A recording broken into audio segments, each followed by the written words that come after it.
What's up, everybody? Welcome to Podcast Now. I'm Alex. In this video, I want to talk about 3 things Predator Hunting Grounds needs to do in order to be amazing. Now, I made a video a little while ago, a few weeks ago, talking about how I believe this game could 100% be as big, if not bigger, than Friday the 13th. And that video actually did rather well. You guys seem to really enjoy it. So if you do enjoy these videos, firstly, make sure that you are liking them, showing me how that you actually like them. But also, let me know in the comments below any other video ideas you want me to do for Predator. I'm 100% down to doing anything you guys are suggesting. We're going to be covering the game more and more as it gets closer to coming out. And then when the game does come out, I got lots of stuff planned that I definitely want to do with it. So loads of Predator videos I want to do, at least on this channel going forward.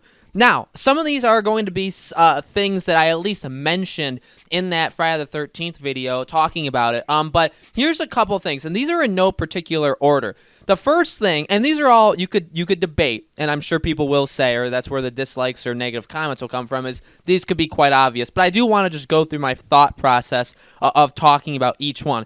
The first one is making the Predator and Survivals on equal grounds. And what I mean by that is I mean making it be fun to be both. And I feel like games, and we have a couple of them, Dead by Daylight, Friday the 13th. I know a lot of people had said, you know, have you ever heard Dead by Daylight? I love Dead by Daylight. It's one of my favorite games to play. A thing that game, so bringing that up, a thing that Friday the 13th and Dead by Daylight do very, very well is making it feel like you can have fun as either. Now, maybe there'll always be a slight advantage to the killer. And I don't want to use that word too much, by the way, just because of YouTube. It's a slippery slope covering Predator videos here just because, but being the bad guy, that spot in a game I think is generally more gratifying and definitely something that I feel more people probably want to do. It also comes with just the obvious thing that like only one of you can be that. The rest of you have to be the other thing. Now, what Predator is doing so differently that I do definitely enjoy and want to like see what they could do and see if they can actually do it well is making the quote-unquote survive, even though they have never said this, but like the survivors, the other side to the Predator, they're tough, right? Because the goal is that you're basically, you're the hunter. As a Predator, you're the hunter hunting them, but they can defend yourself. This is a tactical shooter. That's literally what the game's description is. That's what this game genre is. It's a tactical shooter. Yeah, a horror game, I guess, too, but the levels and all that kind of stuff, and that's definitely, I don't have that on my list, but level design, I think, is going to be very, very important for sure.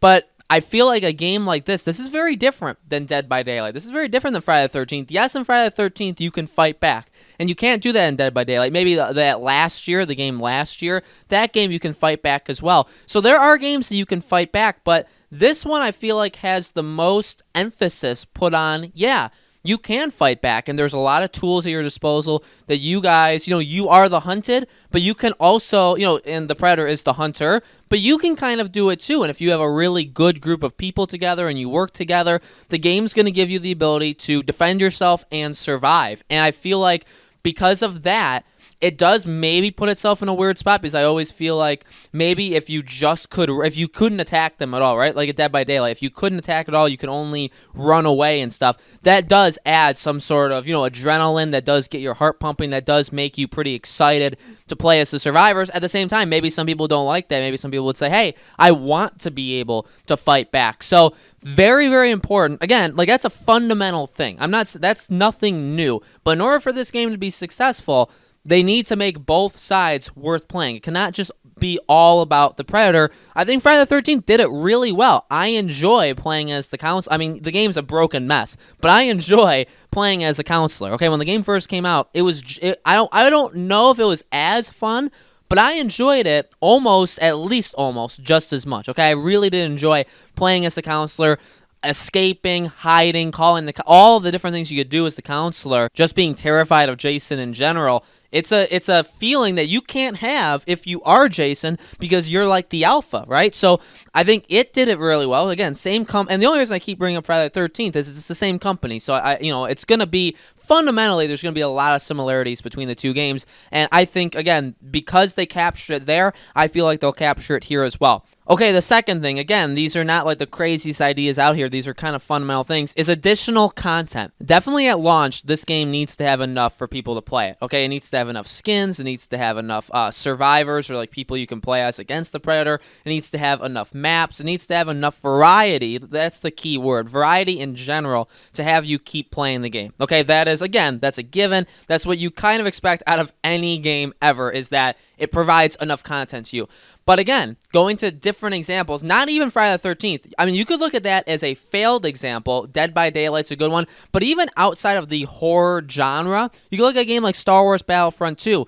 Yes, bigger scale, massive scale, right? Because EA is supporting it. EA is the publisher. I mean, DICE in general has more resources than the developers of Predator Hunting Grounds. Okay, that's just a general fact. But still, you can see what a game that provides content, that's the thing here, is additional content. You can see games surviving and thriving and even growing years into the future with this additional content. Now, there's good ways of doing it and there's bad. There's how you introduce them. There's how you give them to people, how you unlock them. Do you have to buy it with real world money? Can you buy it with in-game currency? All that kind of stuff. I think that'll be okay. I think they generally know how to do it. And again, like Friday the 13th, I said it failed. I guess to give them credit, it only really failed because of the lawsuit. It really only failed because they really were unable to add additional things to the game, whether it be skins, whether it be characters, whether it be maps, all those kind of things. They were definitely handcuffed shortly after the game came out. Now, they were able to add some stuff, and when they did, again, they kind of proved that they were able to do it. But it's very important, and I talked about it again. This game, in order for it to be bigger or even equal to Friday the 13th or Dead by Daylight, if you want to throw Dead by Daylight, why is Dead by Daylight still surviving 4 years after? Well, it's because they keep adding. They have the roadmap every single year. You know, there's these features being added. You know, there's these, not necessarily modes, but, you know, they have those different things that you can kind of explore the lore of Dead by Daylight. They continue to add survivors and the other word. You know, they continue to add to it, and they have like a system that works. So, any good game that wants to survive that long, and I'm not even the biggest fan of games that want to survive that long. I actually would just prefer a sequel, but games like Rocket League, that's another good example. You know, going if a different genre like Star Wars, but Rocket League continues to have a thriving community. Yeah, like Fortnite, stuff like that. So there's plenty of games. You need to be able to support your game after the game comes out. The game needs to have a solid foundation and needs to have a solid launch, which we're going to talk about in the next next number.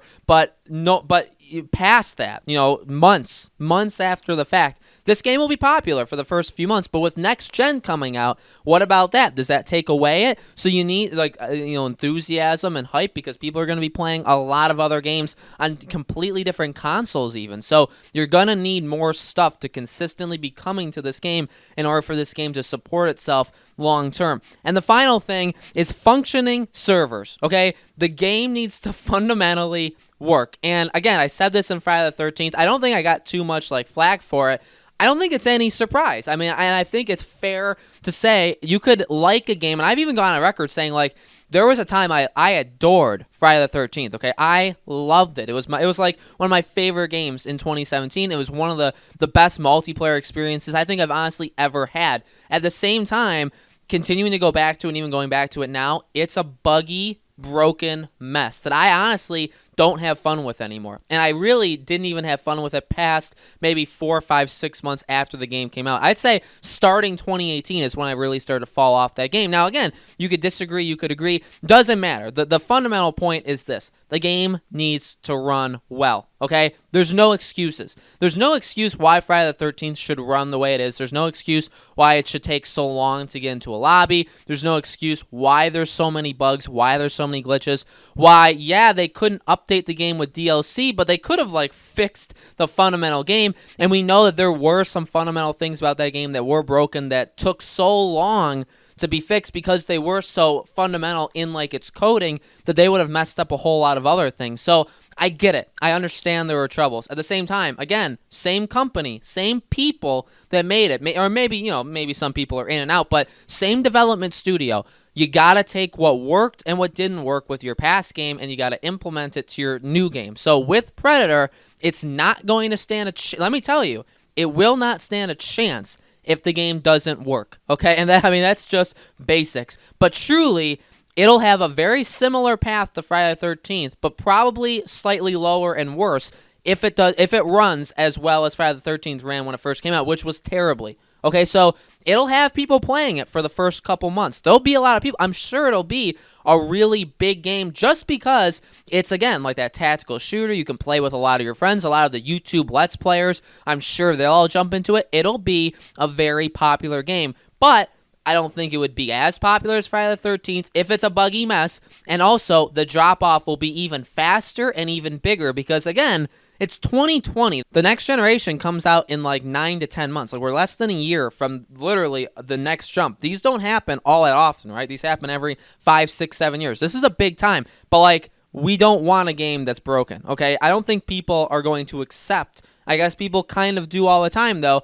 I don't think many people are going to accept the game that's just broken. So the game, especially the servers, you need to be able to get into a lobby. You need to be able to play the game. The game, when you're playing it, you can't have clipping. You can't have people falling through the map. You can't have these just unbreakable or these glitchable areas where people can like go. And remember, Friday the 13th, there were several spots where you could just go and glitch the game. You can't have things that break the game. I get it. It's going to happen. Every game has it. You gotta make it as small as possible, and you gotta like nip it as fast as you humanly can, because again, it's going to be very, very similar to Friday the 13th if you can't. And again, there's a lot of positives. I would call Friday the 13th overall a success, but you can definitely do it better. There's definitely improvements to be made, and there's no excuses why Predator Hunting Grounds. And I'm so critical on this game because I believe in it so much. I really loved Friday the 13th. I think this game can be as big, if not bigger than it. I really want to support this game,